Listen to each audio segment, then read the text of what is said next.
la flamme de la nation occitane continue. Et c'est ça qui me fait énormément plaisir, c'est qu'après avoir fait tout ce que j'ai pu dans ce sens pour la faire reconnaître, j'ai l'honneur d'avoir trouvé en Philippe Bonnet un successeur plus jeune, plus dynamique, qui va certainement faire avancer ce projet de libération de l'Occitanie. Un grand merci à Jacques pour tout son travail méritant qui a été mené en faveur de la libération ou de l'avancée des revendications occitanes.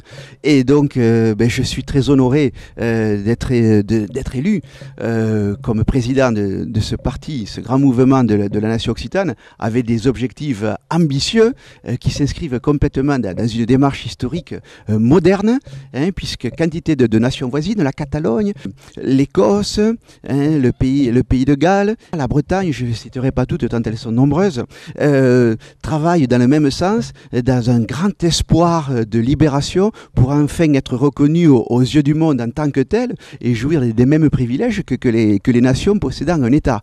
Et donc on va travailler, on va s'appliquer à faire avancer cette question de libération.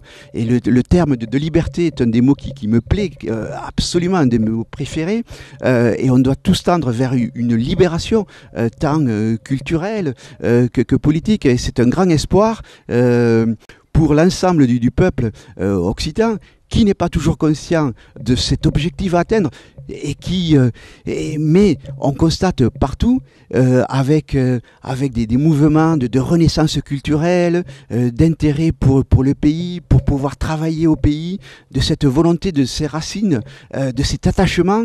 Et donc il y a un espoir, et autour de nous, les nations qui avancent nous font avancer. Quand par exemple la Catalogne avance, c'est l'Occitanie qui avance.